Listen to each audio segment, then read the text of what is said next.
First, I want to commend President Trump and his national security team and our brave and skilled pilots and their crews for a brilliantly executed mission on Saturday night.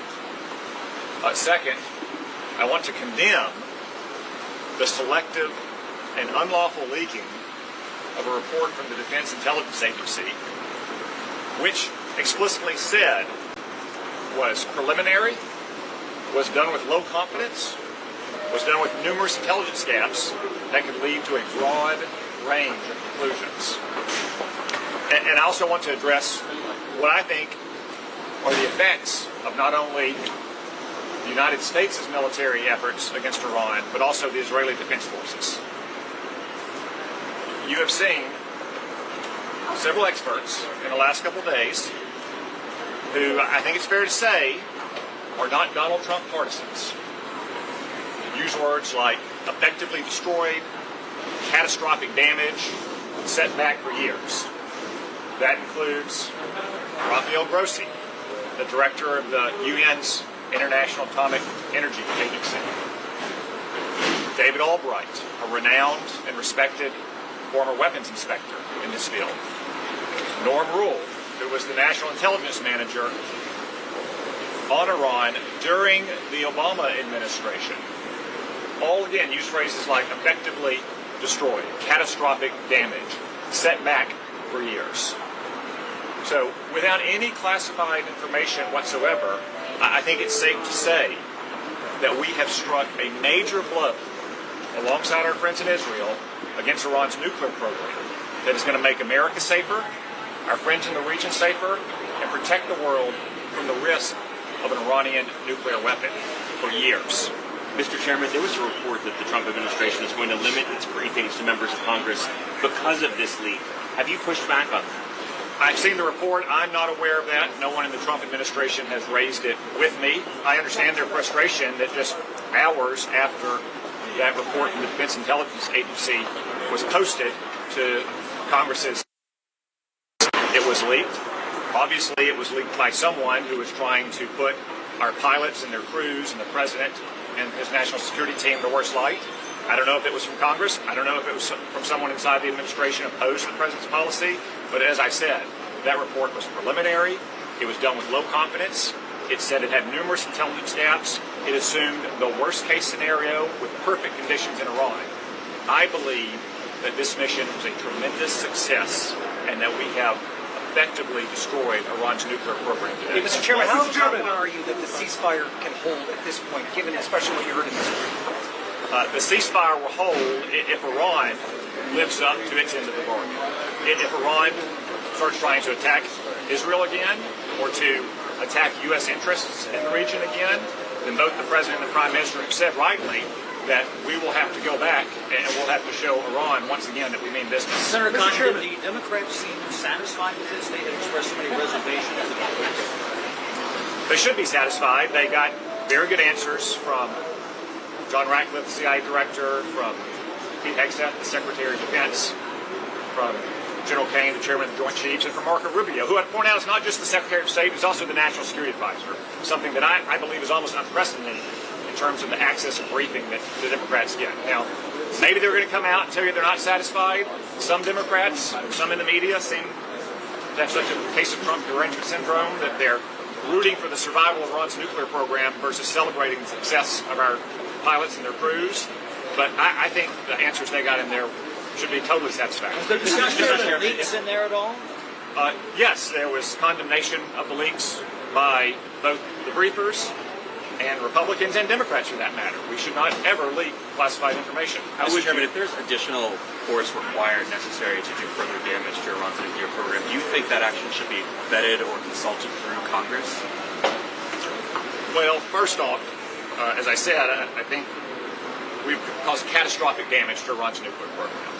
That's not to say they might not try to reconstitute it at some time, but for those of you around 10 years ago during the debate over Barack Obama's nuclear weapons program, we often use the phrase vast nuclear infrastructure because it does take a vast infrastructure.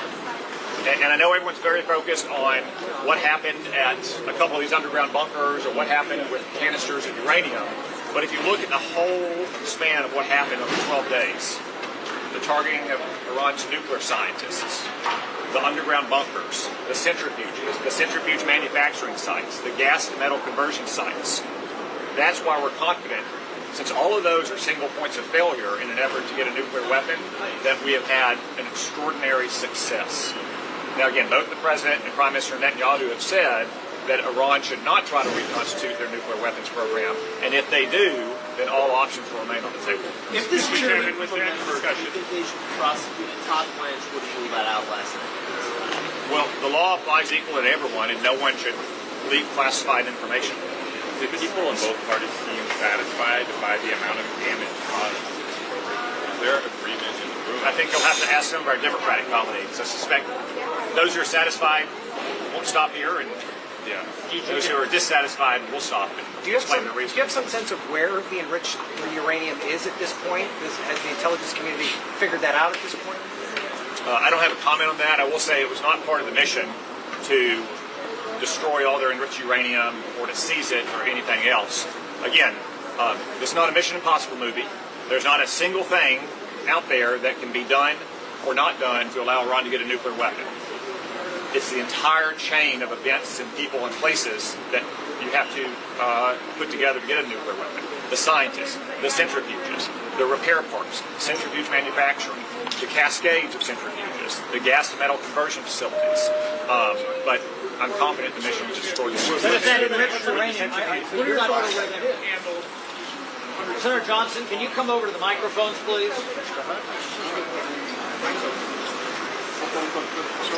I'd only like to say that it's so nice, it's so comforting to have a competent national security team in place. We heard an excellent briefing down there. I'm not going to give you any details, but I, for one, am comforted by having a president who is decisive, who took action to protect America, to protect our ally Israel, and at least for a while take away the threat of a nuclear Iran. So again, it's nice to have a competent team in place. Thank you. Senator, on the bill. Can you talk about the big beautiful bill? On the bill. You obviously, you're one of the people who raised the most concerns about it. The leadership says this needs to pass by this weekend, get it on the president's desk by July 4th. Is that the right thing to do, given the public has not seen this bill? This is still being negotiated behind closed doors. Well, first of all, I haven't seen it. Again, there's nothing wrong with leadership setting deadlines to concentrate our efforts, and we're starting to work hard, so we'll stick around and we'll work hard. I'm going to head over to the White House right now. Our discussions are cordial. We all want to accomplish the same goal. I understand the enormous messes the Biden administration left us. An open border, wars raging, 4 years of an average deficit of $1.9 trillion. These things are not easy to deal with, so it's very difficult to clean up after the Democrats' messes. It's a hard thing to do. We're working cooperatively to do it. If it takes a few more days, a few more weeks, that's not a problem. This is an arbitrary deadline. It's been set to make sure that we do all the hard work, and we're trying to do it. Will you proceed even if the bill is not done? Will you vote to proceed? No, because I haven't seen the bill. I've got to see the bill. I want the conference to be able to discuss the bill. I want us to go through every provision, what the scores are, what we should leave in, what we should leave out. And that shouldn't take that long once we have the full bill, but we need the full bill. Again, what the parliamentarian did kind of was a little bit of a hand grenade, but I've been encouraged by what we heard at lunch. I think we can maybe, I don't want to certainly sour anything with the parliamentarian, but it sounds like we can overcome some of those objections and land in the right place here. I'm hoping that can happen. Are you concerned about the growing cost of the bill, though, given so many things have been ruled out of order by the parliamentarian? Listen, I think there are other areas where we could, return to a reasonable pre-pandemic level spending, which is what I've always been looking at. I realize you can't do it in one single bill. My biggest concern, I don't want this to be a one-and-done bill. It's going to take multiple steps. So that's my main thing, is what can we do as a forcing mechanism to make sure that if we do a budget review panel and we do go line by line and program by program, and literally identify things if we eliminate programs, hundreds of billions of dollars of spending, nobody even notice. I mean, when you go from $4.4 trillion of spending to $7 trillion, don't tell me there's plenty of savings left. We're trying to do something hard. We're trying to do it pretty fast. It'll take time and we'll need another bite at the apple here. So again, we're working very cooperatively. I appreciate what the White House administration is doing in terms of helping set up a budget review panel to do that line by line, program by program review. Again, I'm looking at what's the forcing mechanism, so if we do the hard work, we actually have another bite at the apple to enact those. How much worse will this make the budget deficit, this bill, if it were to become law? How much worse, in your opinion, will this make the deficit? It kind of all depends. One thing that is intriguing is the tariffs are in place. They haven't sparked inflation. I was with Secretary Besson in his office a couple days ago, and maybe something we should contemplate, because right now those are somewhat uncertain, held up in court. Maybe we should actually codify the tariffs. You talk about a revenue source, lower the rates broad the base that is paid for in part by foreign companies and foreign governments. That's not that bad. So again, I'm not a big fan of tariffs. I think President Trump was probably right on this. This might, well again, it's not codified right now. If we hit a sticking point, that's maybe not a bad place to go in terms of assuring ourselves we have reduced deficits. Now, I really don't want to fund the deep state, but I also don't want to have these massive deficits. So I'm very open. I'm very flexible. I'm focused about we have to stop mortgaging our kids' future. It's unconscionable. It's wrong what we're doing. And again, I know the president shares that same goal. I think our leaders do as well. So again, to emphasize, Democrats, President Biden left us an enormous mess. Dug the hole far deeper than should have been dug. We're trying to dig out of it. That's how I think. Are you open to overruling the parliamentarians?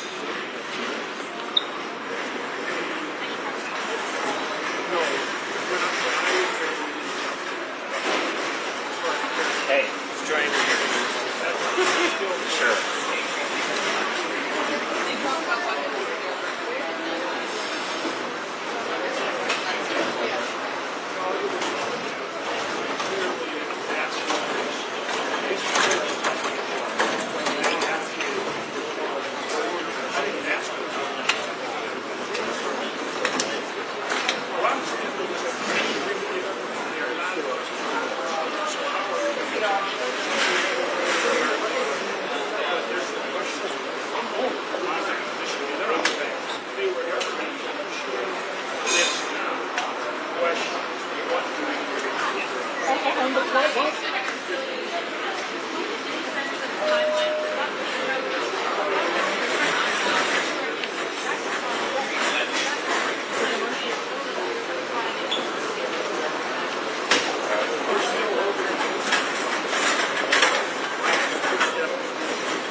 We need some more NBC. Right here. Sorry. How you doing? No. Sure. You're welcome.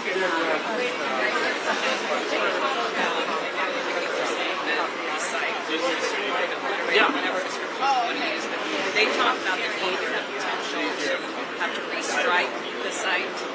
So my impression coming out is similar to my impression going in. And you can look at the CIA report, which Director Radcliffe talked about.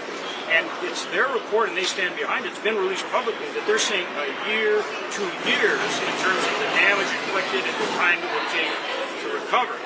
The other point that was made, and I think this is a very important point, we just demonstrated that we can take out their sites between what Israel did in the United States, our strike, we can take out the setup that they have now. Would you really recreate the exact same thing? You have to think about it pretty long and hard. Furthermore, they're scientists, they're generals.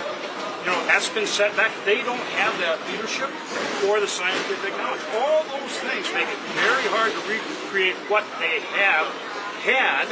And would you do that? going forward when you know we can take it out again. That leads us to exactly what you're bringing up. That's why, for the first time, it really appears that maybe you could actually have a negotiation with Iran. They have never lived up to their word. So any negotiation with Iran, it's got to be verifiable. How do you do that? Well, they're pretty much defenseless right now. So if they were ever going to have a legitimate negotiation, one that we could hold them accountable to, that's the opportunity now. And that's really the focus going forward. And so we'll see. When it comes to Iran, we'll see. But it's got to be verifiable. Senator, one quick question on reconciliation, if I may. Yeah. What do you say to those colleagues of yours who want to overrule or fire the parliamentarian in light of the recent news? Well, look, we're working through the parliamentary process. It's complicated, but it's still our belief we'll get through it this weekend and be on the floor voting on the bill. This weekend? We'll start voting? I believe so. Thank you. Frank. Senator Murphy, can you go to the camera? Senator Murphy, can you go to the camera, please?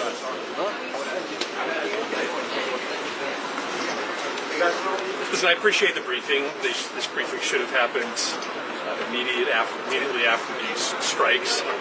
There's a real question as to why the Director of National Intelligence is not allowed to be in these briefings.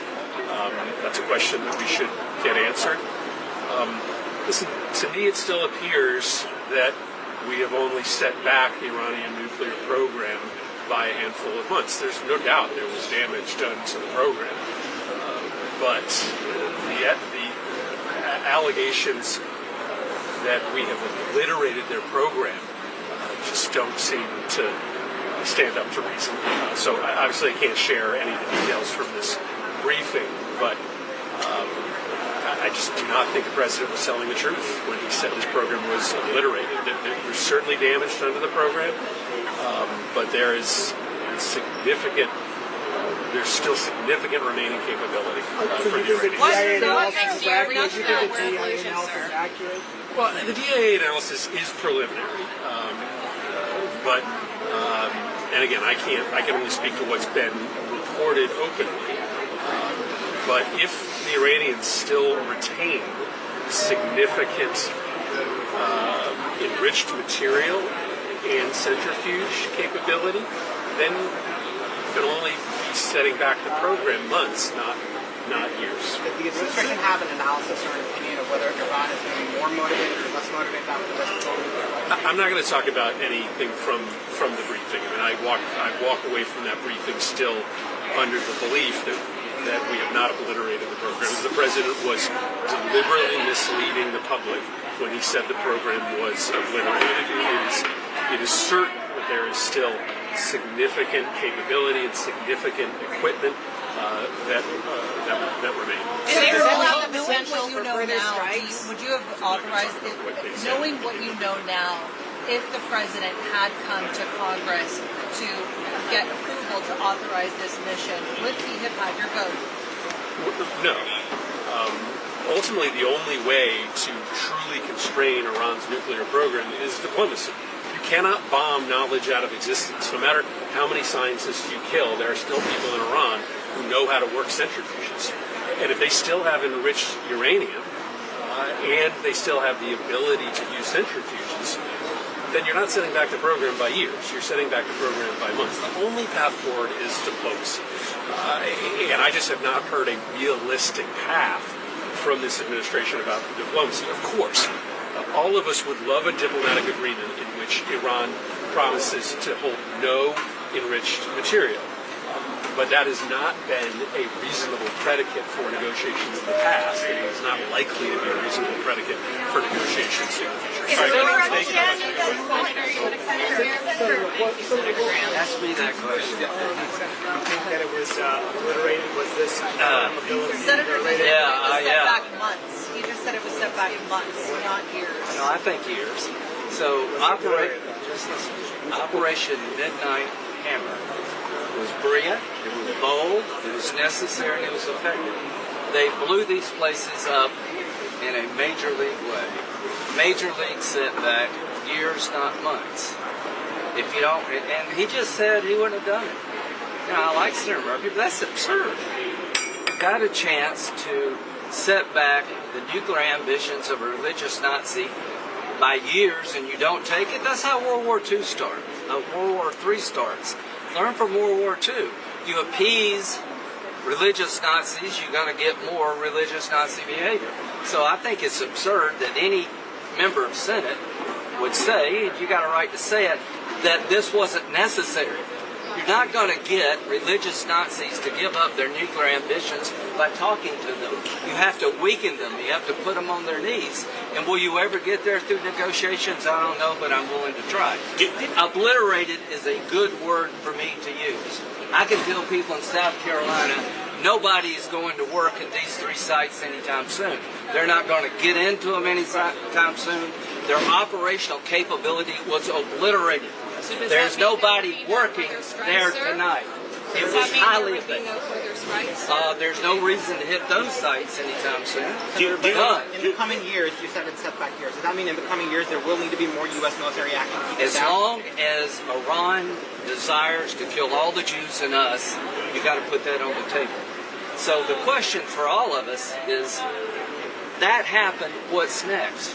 Negotiations. I don't mind negotiating with the Iranians, but I want to start with a simple proposition. Before I sit down with you to negotiate, will you acknowledge Israel has a right to exist as a Jewish state? You don't have to agree with them, you don't have to like them, you can hate their policies, but will you abandon your stated goal of destroying the Jewish state? If they say no, you shouldn't sit at the table. So here's the question for the world right now. What's next? Negotiations. If they want to change their policy of trying to destroy Israel and come after us and purify Islam, what have you accomplished in the long run? You've set them back, but I'm looking to change their behavior. Not invade Iran, not to send American troops on the ground, but to insist that the Ayatollah and his henchmen from this day forward reject the idea that they will destroy Israel no matter what the negotiations hold. Why would you ask the Jewish state, 80 years after the Holocaust, the 80th anniversary was the end of the Nazi regime in May, to sit down with a bunch of people who want to kill you no matter what you do? So I talked to Rubio, I talked to the administration. Try diplomacy, but if you don't get a commitment up front that Iran from this day forward abandons its stated desire to wipe out Israel, if they're not willing to recognize the Jewish state, you're wasting your time. Are you concerned about this Senator report? Murphy was also just critical of the fact that the Director of National Intelligence, Tulsi Gabbard, was not part of this briefing. Does that impact Not at the all. understanding I mean, that everybody listen, has? You know, I tried. Senator Murphy opposed pre-invasion sanctions from Russia. I've never seen any action by this man that would stop a bad guy from doing anything. I begged him to get on a sanctions bill to tell Putin what happens if you invade. That was too provocative. So it doesn't matter what Senator Murphy thinks about me or I think about him. Here's where we're at. The program was obliterated at those 3 sites, but they still have ambitions. I don't know where the 900 pounds of highly enriched uranium exists, but it wasn't part of the target set. Are you concerned that in light of the... in several years, I mean, when the administration is saying it's obliterated, it suggests that they're not able to build a weapon. But you're saying in several years, perhaps they'll be able to. Isn't there a That's what I'm saying. They're obliterated today, but you can reconstitute. Isn't the real question, have we obliterated their desire to have a nuclear weapon? As long as they desire one, as long as they want to kill all the Jews, you still have a problem on your hands. I don't want people to think that the site wasn't severely damaged or obliterated. It was. But having said that, I don't want people to think the problem is over, because it's not. They're going to keep trying this as long as they change, until they change their stated goal. Now, will they ever do that? I don't know. There's reporting that the United States, that the Trump administration is planning on briefing Congress less in light of this. Ratcliffe said no one's told him that, no one suggested that. It was a good briefing. I don't know why Gabbard was there, but it was a really Well, to the point that the Director of National Intelligence wasn't there, are you concerned that President Trump specifically and the administration more broadly are not trusting the advice and counsel they're getting from the intelligence that to community? me, I'm fine with her. I wanted Ratcliffe. I don't care who's the Director of National Intelligence. I don't hear from the CIA. They're the ones with the assets. But does President Trump trust the CIA right now? Yeah, I think one of the biggest, lack of a better term, winners in this whole deal is Ratcliffe. I I mean, the president has high confidence in Ratcliffe. I do too. But I think all of them perform well. But the ultimate question is, let's say it's 2 years. Let's say it's 10 years. Let's say it's pick a number.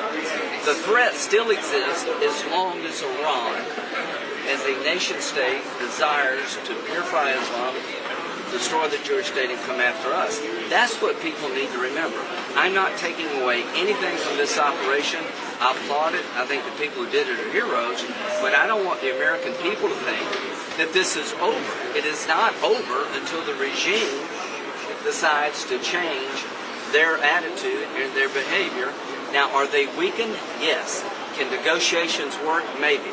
They've never been this weak. They've never been on their back heels. So if there's ever a time to get a deal with Iran, it's right now. But here's what I think. There's probably never going to be a deal with these people because they'll never give up their ambitions to destroy Israel, purify Islam, and come after us. Senator, does this mean you're not particularly confident that a ceasefire will hold? I asked that question. I don't know what behavior Israel's looking for to consider a breach of the ceasefire. I didn't get an answer to that. But here's what I believe. As long as Iran maintains the position that Israel cannot exist as a state, what do you expect Israel to do? Still normalize relationship between Saudi Arabia and Israel. Is that still okay? You lost me.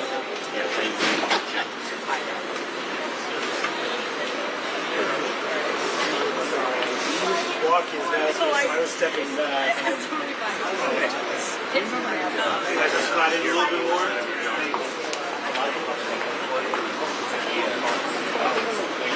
Thank you so much.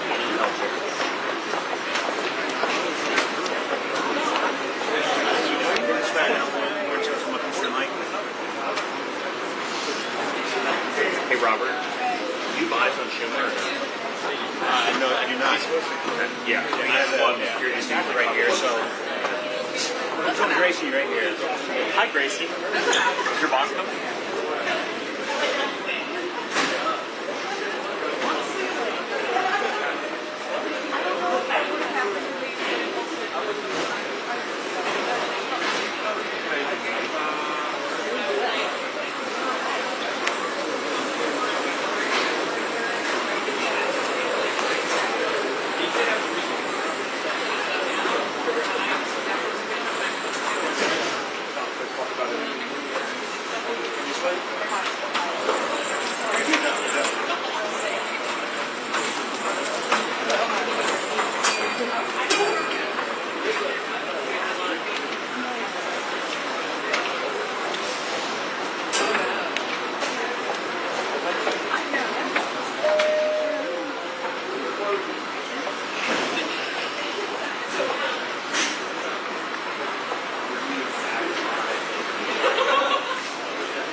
I guess, assessment of the success of this operation?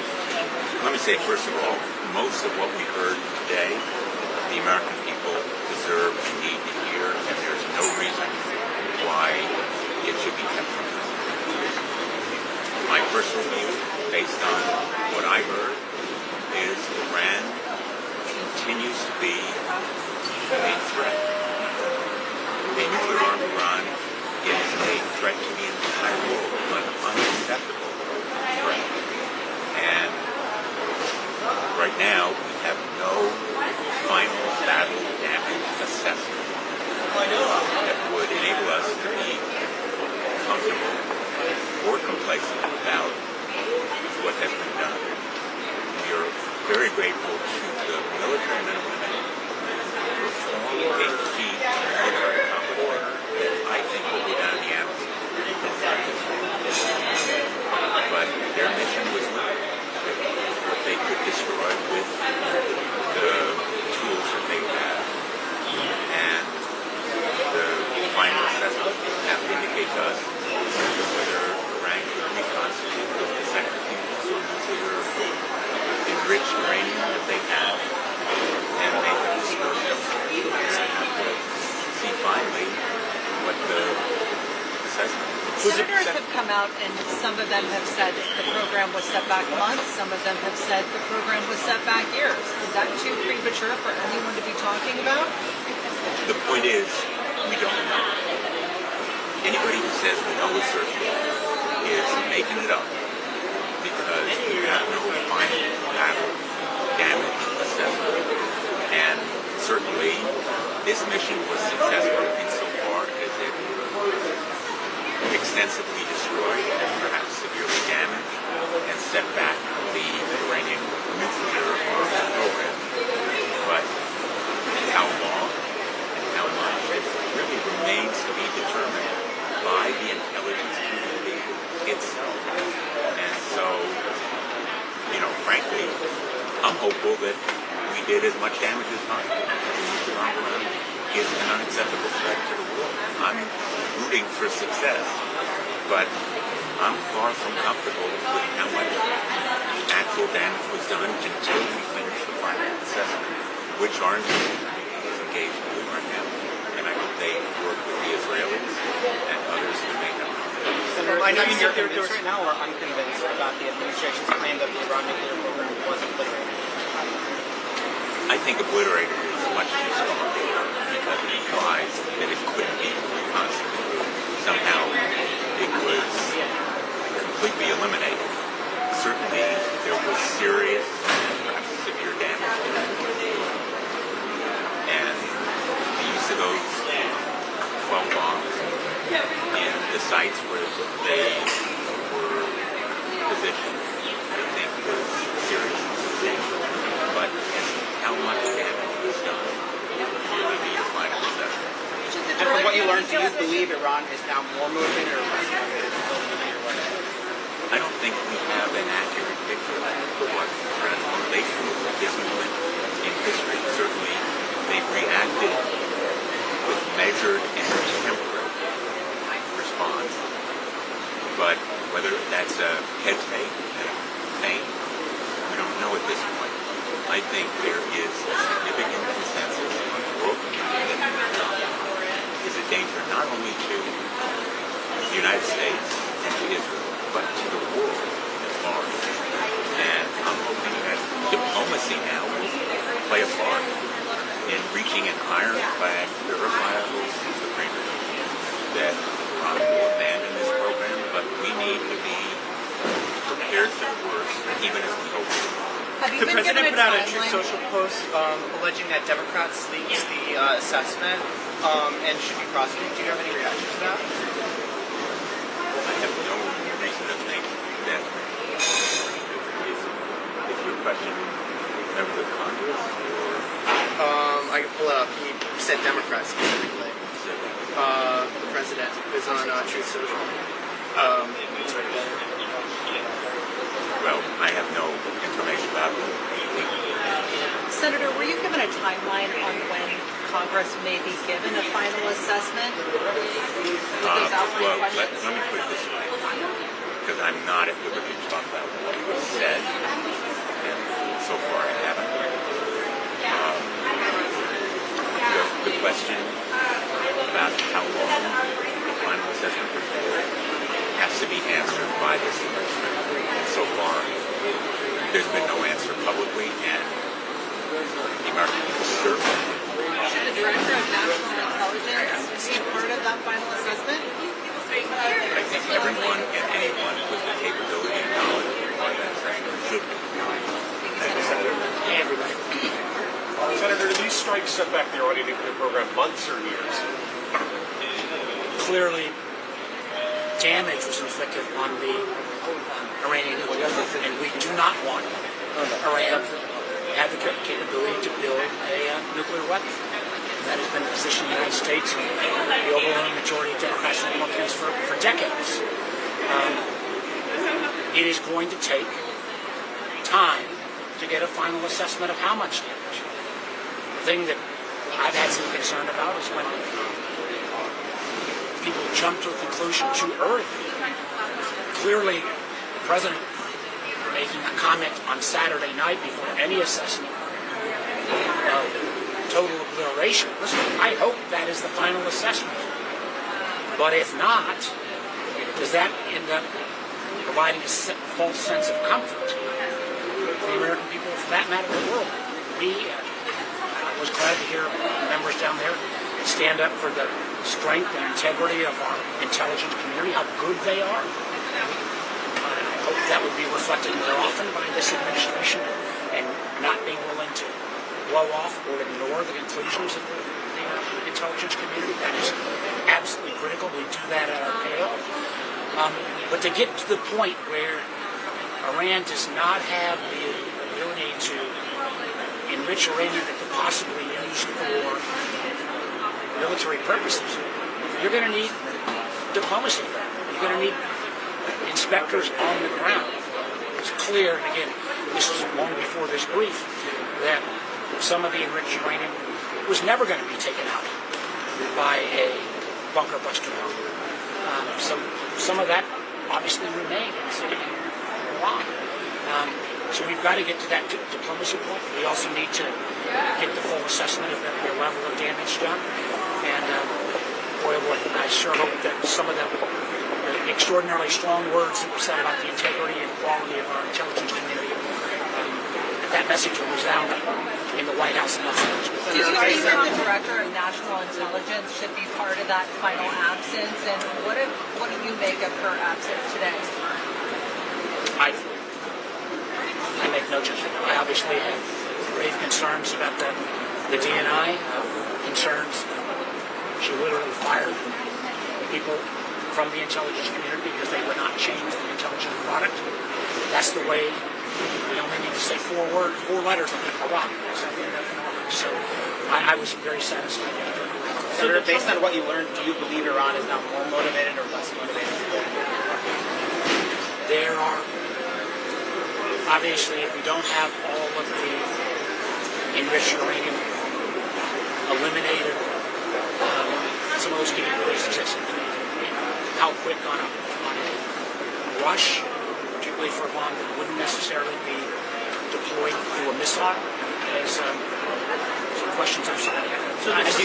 And do you agree with Senator Graham that further military strikes need to be on the table in the coming months or years to authorize this?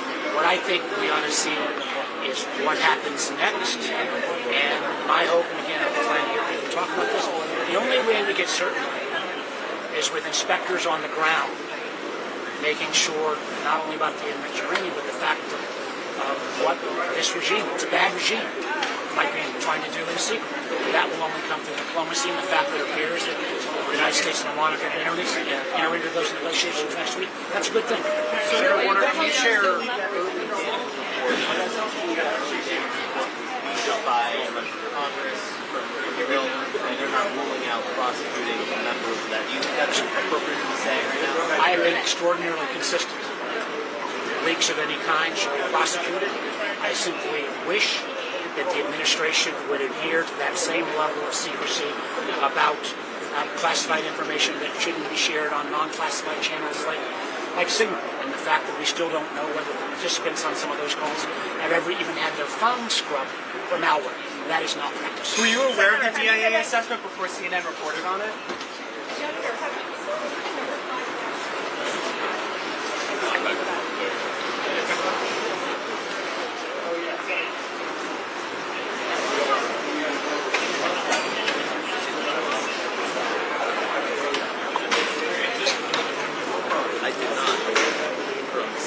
I know, literally. Like, I was gonna fall, but then turn around and I was like, shit. Thank you. When Schumer had 5 minutes.